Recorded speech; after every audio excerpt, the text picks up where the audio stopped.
Dios hoy día. Estamos en Hechos capítulo 11, versículo 25. Vamos a dar principio.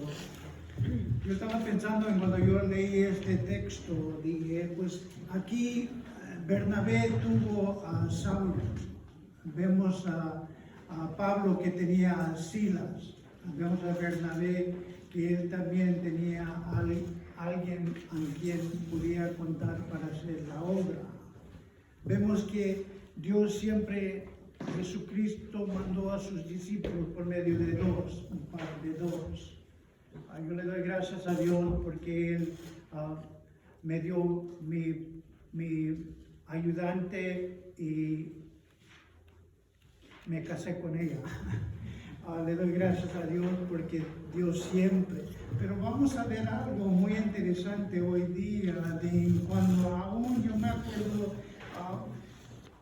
que hay tiempos en cuando uno se siente solo. No sé si ustedes aún un tiempo en sus vidas se han sentido que no hay nadie, la esposa, el esposo, los hijos, nadie le entiende lo que uno está pasando.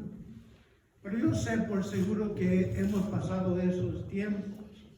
Me acuerdo una vez cuando estuve en ese tiempo manejando en el freeway y lágrimas corrían y yo manejando en ese estado. Pero las lágrimas no son de que uno se siente solo o nadie me entiende. Las lágrimas eran de gozo porque yo miraba para arriba, yo sabía que Él estaba conmigo. Aún cada uno de ustedes va a llegar en su vida un tiempo en cuando se siente uno solo, pero que las lágrimas sean de gozo porque el Señor está contigo. Él hizo una promesa que Él nunca te dejará. Él estará contigo todos los días de tu vida. A veces dudamos y se siente que no, pero Él hizo una promesa y dice la palabra de Dios que Él no es hombre que miente. Entonces sabemos que si hay una calidad de Dios, nuestro Dios es verdad. Lo que Él dice es verdad.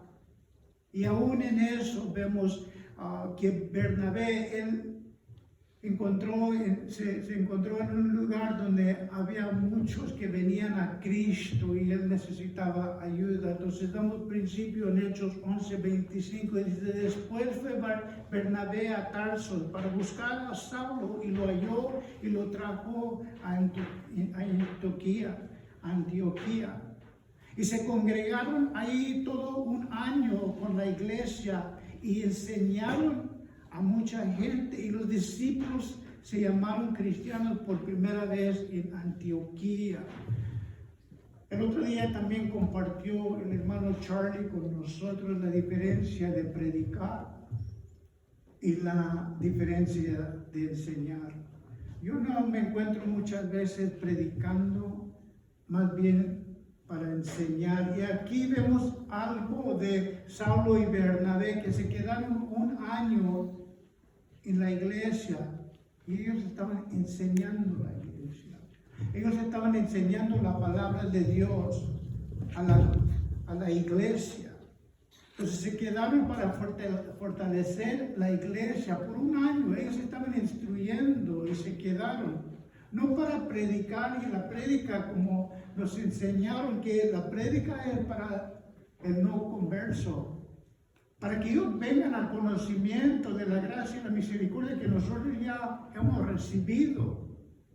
Pero la enseñanza es útil para la iglesia, para fortalecerlo y para que ellos sepan la doctrina que Cristo nos ha enseñado.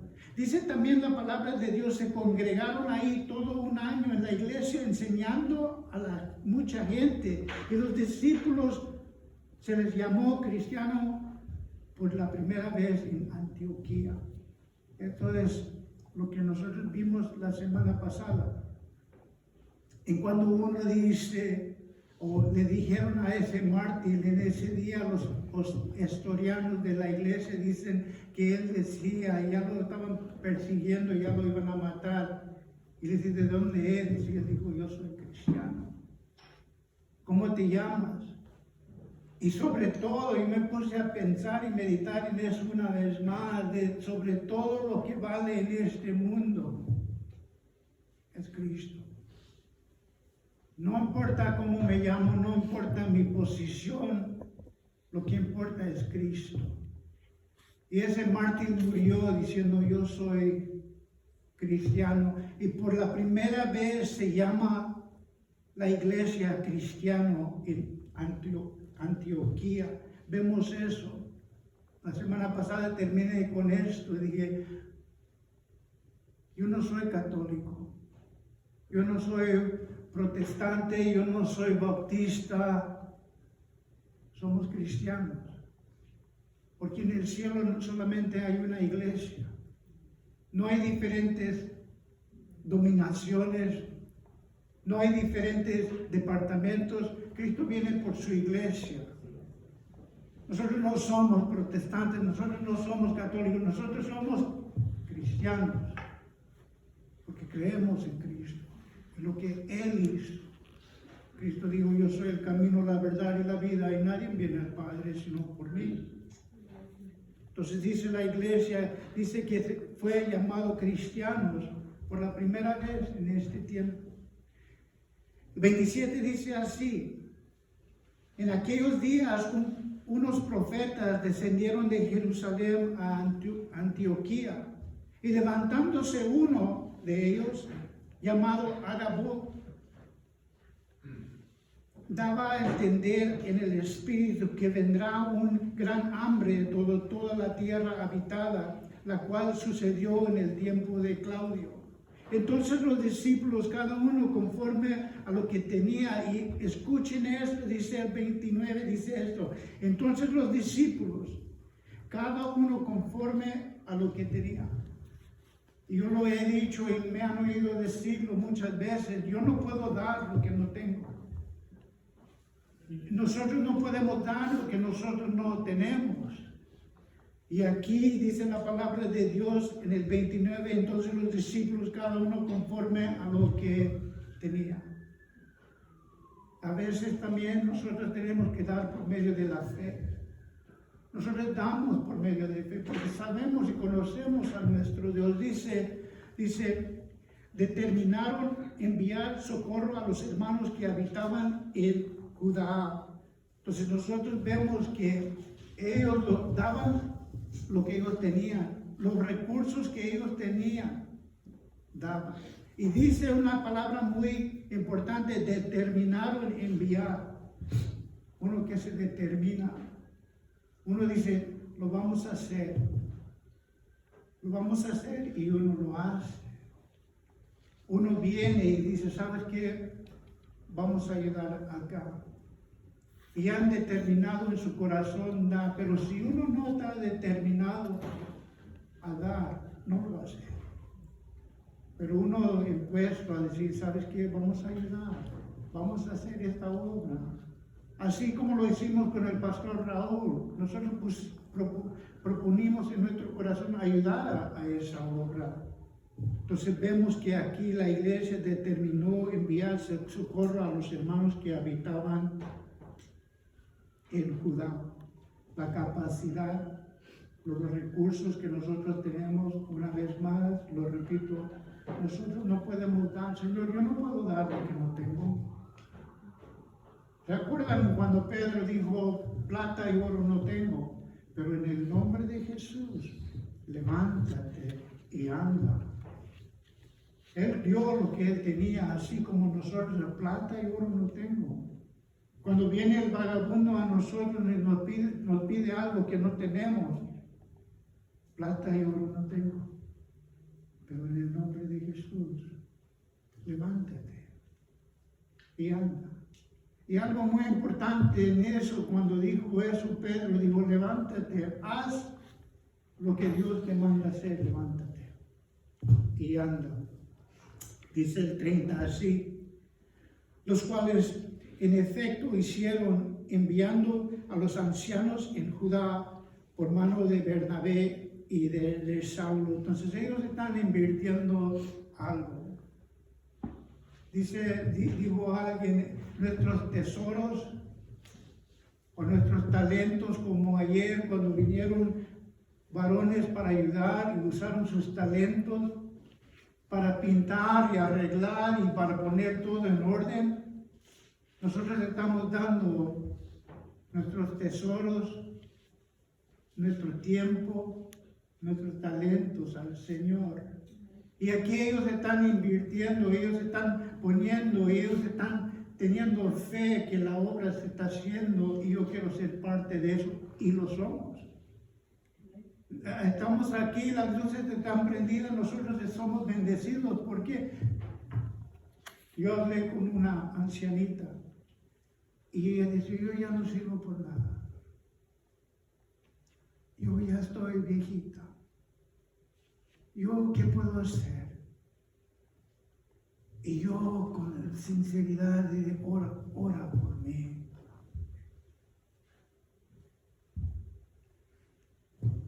Qué importante.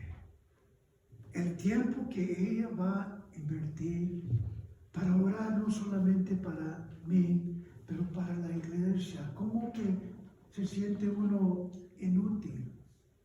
Toma tu tiempo en el nombre de Jesús y orar por nosotros. Yo siempre he compartido con la iglesia tomar 10 minutos de tu día. 10 minutos de tu día. 5 minutos para leer la Biblia. Escuchen. 5 minutos para leer la Biblia. Y 5 minutos para orar. Y el resto del día, que Dios los bendiga. Porque en 5 minutos, Señor, salva mi hijo. Y cuida de mi hija. Y lléname con el poder de tu Espíritu Santo. Señor, ten misericordia de nosotros. Y sigue bendiciendo nuestra iglesia con el Evangelio. 5 minutos. ¿Y cuánto podemos leer en 5 minutos? 10 minutos, 5 de leer y 5 de orar. Y van a ver el poder de Dios en su vida. Pero tengo una pregunta que no quiero que me den respuesta. Pero ustedes en su corazón y en su mente damos aún 10 minutos sinceros, o como yo muchas veces en el día, Dios bendice porque ya es tarde y me tengo que ir, que Dios cuida a nosotros y vámonos, ni un minuto de oración. Hagan esa meta, que nosotros podemos hacer esa meta, de invertir no solamente nuestros tesoros, pero nuestros talentos, como ayer lo hicimos aquí pintando, electricidad, lo que yo sé hacer, te lo entrego a ti, Señor. Nuestro tesoro, nuestro tiempo, nuestros talentos. Y aquí vemos que la iglesia está enviando una bendición a los hermanos a manos de Bernabé y de Saulo. Entramos en Hechos capítulo 12 en este día. Hechos capítulo 12, versículo 1, dice, en aquel mismo tiempo, cuando en el tiempo de necesidad, en el tiempo de hambre, en cuando todos están pasando por prueba, a lo mejor nosotros podemos pensar, y esto viene al día, hoy día, nosotros podemos pensar, eso estamos pasando nosotros hoy. Porque apenas nos alcanza para el mandado y la renta, apenas estamos llenando nuestra lugar para lo que necesitamos. A lo mejor nosotros estamos pasando por eso. Dice, en aquel mismo tiempo, ¿de qué? De hambre. Dice aquí la palabra de Dios, en aquel mismo tiempo el rey Herodes echó mano a algunos de la iglesia para matarlos. En ese tiempo de necesidad, en ese tiempo de hambre, Herodes agarra miembros de la iglesia para matarlos. Entonces, cuando yo estaba leyendo esto, vi que hoy día Vemos lo político dentro de las noticias. Si no saben y quieren saber de lo que estoy hablando hoy día, prenden la televisión hoy día, vean las noticias y van a ver todo político.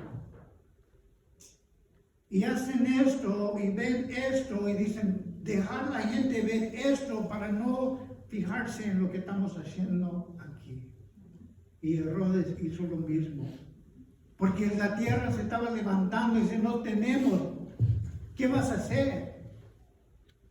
Y lo que él dice, él hace es, él está poniendo la vista sobre el cristiano. Y viene a los miembros, no al pastor, viene a los miembros que apenas están gateando, apenas están caminando en el evangelio, apenas están aprendiendo y entregándose. Y viene Herodes contra la iglesia, los menores que apenas están gateando, apenas están caminando con el Señor. ¿Y qué hace? ¿Y cuántos dijeron, no, esto es mucho para nosotros? Y se van. Yo compartí una vez una historia de cuando llegaron los soldados en África. Y ellos entraron con sus rifles. Ellos dijeron, los cristianos que se queden los vamos a matar, pero los que nomás vienen, váyanse. Y habían como unos 5 que se quedaron, y los demás se fueron. Y los soldados bajaron sus armas y dijeron, hermanos, ahora podemos realmente orar. Y todos se pusieron de rodillas a orar. Entonces vemos aquí, en aquel día mismo, en el mismo tiempo que el rey Herodes echó mano a algunos de la iglesia para matarlos políticamente. Vemos a Saulo de Tarso cuando él, fariseo de fariseo, y él también estaba persiguiendo la iglesia. Él también estaba matando al cristiano, pero él lo estaba haciendo por la religión de los judíos. Él hizo lo malo, pero con buenas intenciones. Por la religión para Jehová del Viejo Testamento, él pensó que él estaba haciendo un bien en el nombre de Dios. Y mató al cristiano. Pero Herodes, él está haciéndolo totalmente por lo político. Entonces vemos que la iglesia viene bajo persecución, no solamente de los religiosos, que no tienen relación con Cristo, solamente es una religión, y también de los políticos. Y como vemos hoy día contra la iglesia viene lo político, pero Dios capacita al cristiano. Dios nos ha dado lo que el mundo nunca nos pudo dar. El paz y el gozo, y sentir la presencia de Dios en nuestra vida como no conocíamos. Ves, el mundo nos ofrece cosas que tenemos que mantener. Una vez más les digo, lo que Dios nos ha dado es gratis. Una madre, un hijo, los nietos, todo lo más hermoso, Dios nos da gratis. No, Él no nos está cobrando. Él no nos cobró por nuestra madre, por la esposa, el esposo, los nietos, los hijos. Él no nos cobró por eso. Todo lo que Dios da es gratis. Y Dios está capacitando al cristiano y dice, no te preocupes, hija, yo estaré contigo. Pase lo que pase, yo voy a estar contigo.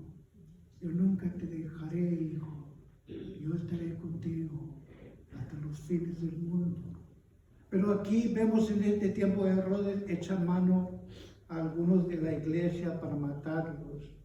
Y dice el versículo 2, entonces él toma otro paso. Y dice, y mató a espada a Jacob, hermano de Juan. La iglesia estaba pasando por éxito. Ellos ganaron a Saulo, el religioso, Pablo. Ellos ganaron a Saulo de Tarso, vino Cristo a presencia de él y se entregó.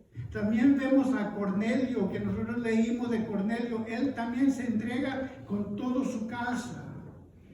Hay éxito, la iglesia está caminando, la iglesia está creciendo, está aprendiendo. También bien vemos en cuando ellos llegaron a Antioquía, hay un avivamiento. ¿Y qué pasa? Yo le he dicho a muchos hermanos, cuando nosotros estamos sentados ahí, venimos a la iglesia, aún damos nuestra ofrenda, el enemigo no dice nada de eso. Pero cuando uno levanta y dice, yo me entrego a Cristo, yo ya no vivo, más Cristo vive en mí. Entonces el enemigo se da cuenta, que sí. Y eso es cuando viene el enemigo, para tratar de desanimar la iglesia, cuando ellos están gateando, cuando ellos están caminando, apenas están aprendiendo a caminar. Y dice aquí el 2, y mató a espada a Jacob, hermano de Juan. La iglesia estaba teniendo un avivamiento. Y el enemigo dice, que se quieren levantar, que creen que tienen la victoria, y viene contra él la iglesia. ¿Quién era Jacob? Nosotros sabemos que Jesucristo decía, seguirme a mí. Entonces, cuando le seguían, él paraba. Y él llamaba a Pedro, Jacob y Juan a ir a orar. Estos hombres eran específicamente apartados para la obra. Eran muy íntimos con Cristo. Ellos estaban cerca. Y cuando ellos seguían, la multitud los seguía, él decía, Pedro, Juan, Jacob, ven conmigo. Y iban a orar. Aún vemos a Jacob, dice, y mató a espada a Jacob, hermano de Juan, dijo en Marcos 14:33, dice así, y tomó consigo a Pedro, a Jacob y a Juan, y comenzó a entristecerse en agonía y en angustia. Entonces vemos que cuando Cristo estaba en el jardín de Getsemaní, ¿quién estaba con él? Estaba Pedro, estaba Juan, estaba Jacob. En el tiempo en cuando Jesucristo, las gotas como de sangre salían de él en agonía, en angustia, ellos estaban ahí con él. Entonces nosotros pensamos que estos cristianos, pues estos no. Estos son muy especial para Cristo. Cristo los apartó y dijo, tú ven conmigo para orar. ¿Y qué pasa? Lo mata.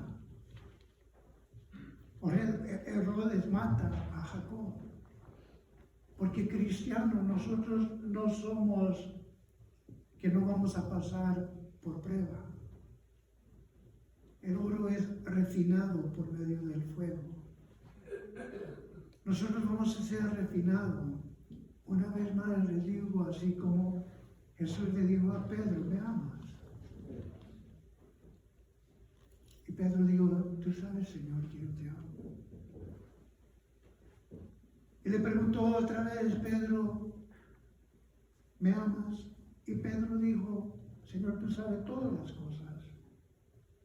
Que yo te amo. Y dice la palabra de Dios que le preguntó la tercera vez. Y Pedro se puso triste. Porque lo que Cristo dice a la iglesia hoy día es, ¿me amas? Y nosotros decimos, ¿sabes qué, Señor? Tú sabes que yo te amo. Yo voy a la iglesia, yo doy mi diezmo, yo doy mi ofrenda, yo te doy, aún vengo los sábados para compartir mis talentos. Jesús te pregunta otra vez, iglesia.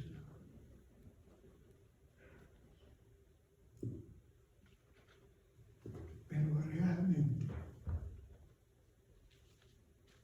me amas.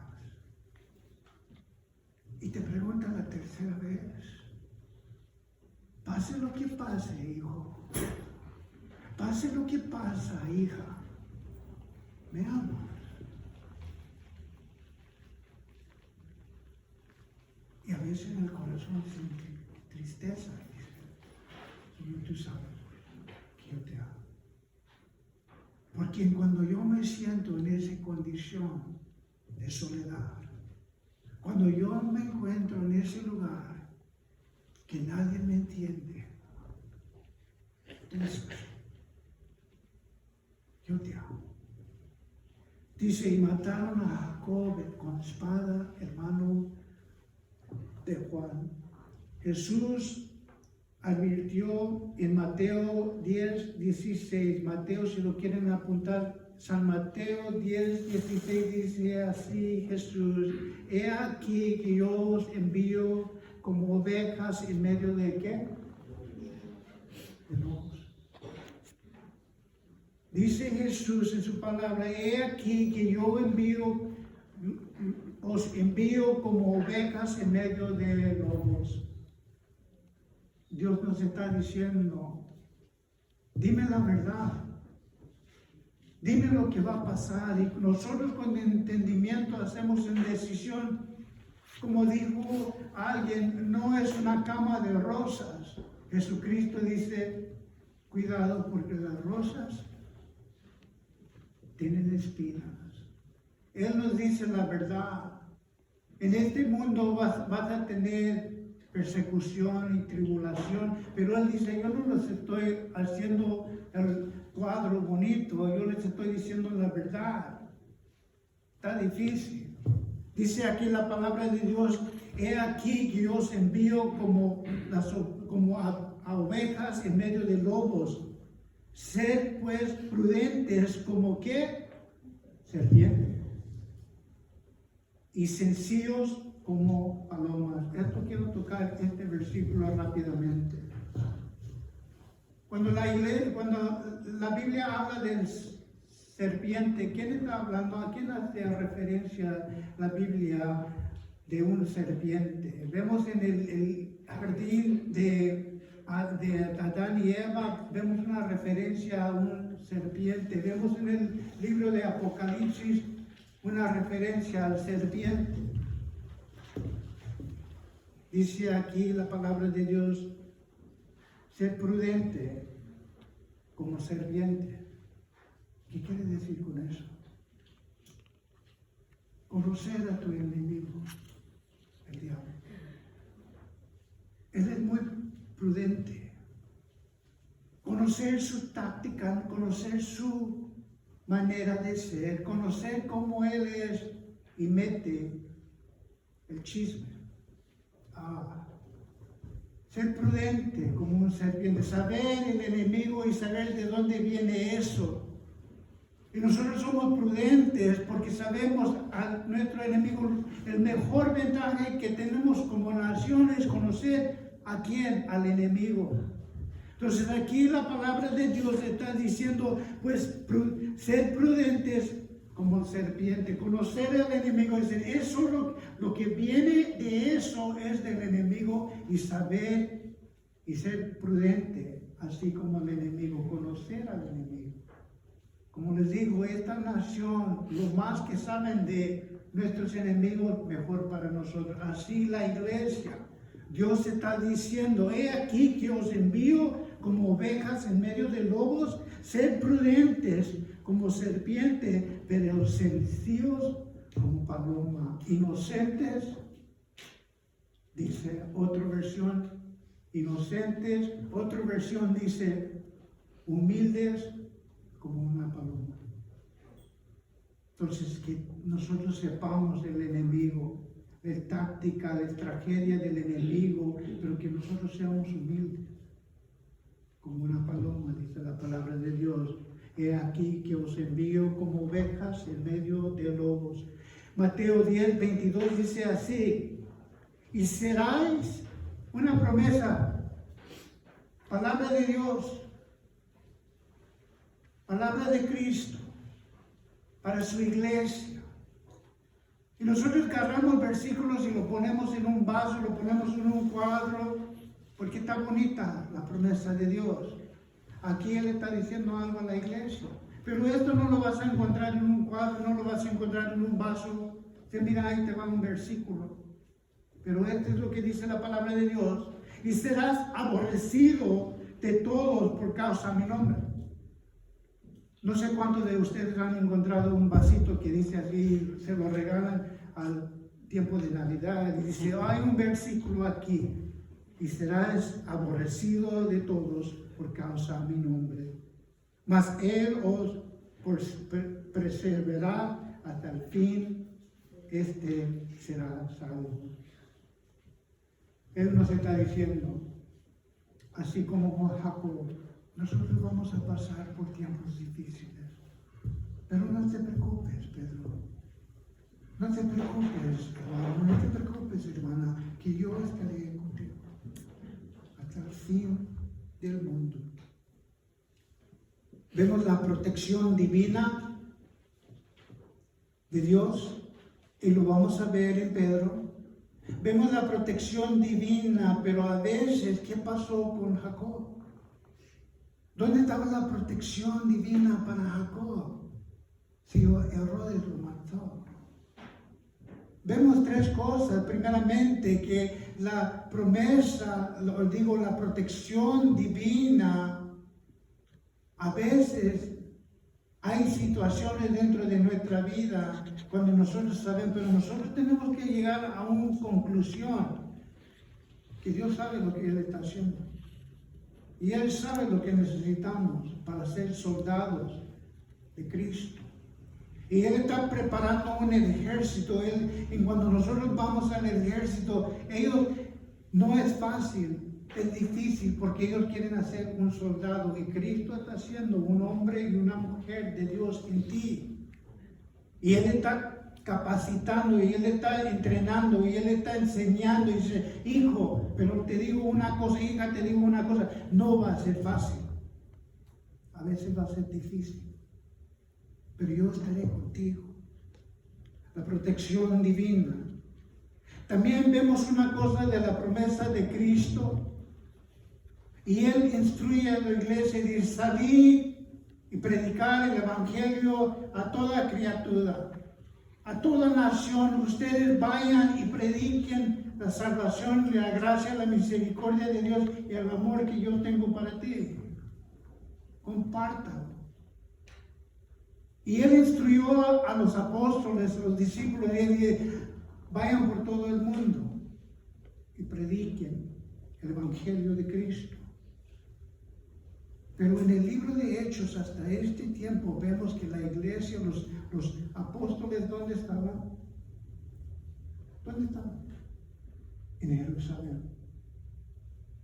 En Jerusalén. Entonces Dios está diciendo, mira, hijo, haz lo que te he mandado. Salgan de Jerusalén para compartir el evangelio. La seguridad divina. Dios sabe lo que Él está haciendo. Y Él está diciendo a la iglesia, haz lo que te he mandado, se comparte. No queden en casa, comparten el evangelio. Y la tercera cosa es la espada del hombre. Y está difícil. Está difícil la espada del hombre, pero nosotros tenemos la espada del Espíritu Santo.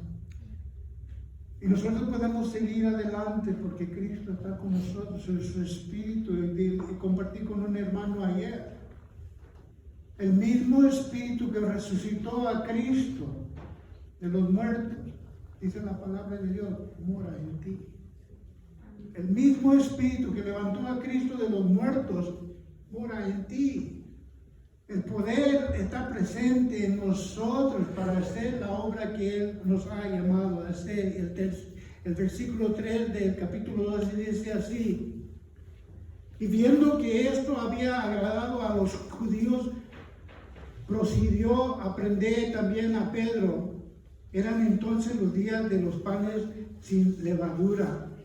Y habiéndolo tomado preso, le puso en el cárcel, entregándolo a 4 grupos de de 4 soldados, quiere decir 16 soldados, cada uno para que se asegurasen a su propio, y se ponían sacarle al pueblo y proponía sacarlo al pueblo después de la Pascua. Entonces él está asegurando a Pedro, toma a Pedro, pone 16 soldados alrededor de Pedro, 4 a 4, 2 tenía cadenado Pedro, no hay escape para Pedro. Él está en el cárcel, tienen 16, él pone 16 soldados bajo el cargo de Pedro. Dice el 5 así que Pedro estaba guardado en el cárcel, pero la iglesia hacía sin cesar oración a Dios por él. Pedro lo agarran, lo meten en el cárcel, tiene 2 soldados con cadenas sobre él. Tienen y dice, nos enseña la palabra, y tenían un guardia a la puerta y un guardia a la salida, y se cambiaban 4 a 4, a 4 a 4, para que no duerman. Entonces ellos estaban asegurando a Pedro para que él no pudiera salir, el peligro que Pedro estaba dentro. La prisión estaba cerrado. Escuchen, y la iglesia, ¿qué está haciendo? Está orando. Está orando por Pedro. La manera que ellos estaban orando, los comentaristas dicen esto, es el mismo manera que Cristo estaba orando en el jardín de Getsemaní. Él está rogando, la iglesia está rogando. Jesucristo estaba rogando. Si fuera posible, dijo Pedro, dijo Jesús en el jardín de Getsemaní. Jesús estaba orando. Lo vemos en cuadros que Jesús está orando en el jardín de Getsemaní y Él está rogando. Y si es posible que esta copa pase. Pero Él dice esto, Jesús dice esto, si es posible que yo no tenga que morir en la cruz. Si es posible que esta copa pase mi Padre, pero que se haga tu voluntad y no la mía. Y la iglesia está pidiendo por Pedro en la misma manera que los comentaristas dicen también, yo lo creo, es que ellos están rogando por Pedro. Si fuera posible, Dios, que Pedro no tiene que morir. Y ellos están rogando a Dios. Ellos están rogando a Dios. Dice Juan 15, 7, Jesucristo hablando, dice, si permaneces en mí y mi palabra permanece en ti y en vosotros, pedid todo lo que pidáis y os será hecho. Entonces dice la palabra de Dios, si permaneces en mí y mi palabra permanece en vosotros, pedid todo lo que queráis y os será hecho. ¿Qué? Que tu voluntad sea hecha. Nosotros estamos permaneciéndonos en Cristo y su palabra permanece en nosotros. Entonces dice Cristo, pide lo que quieres, porque yo sé lo que tú vas a pedir es que mi voluntad sea hecha en tu vida. Y nos rendimos a Él. Dice esto en el 6, dice, y cuando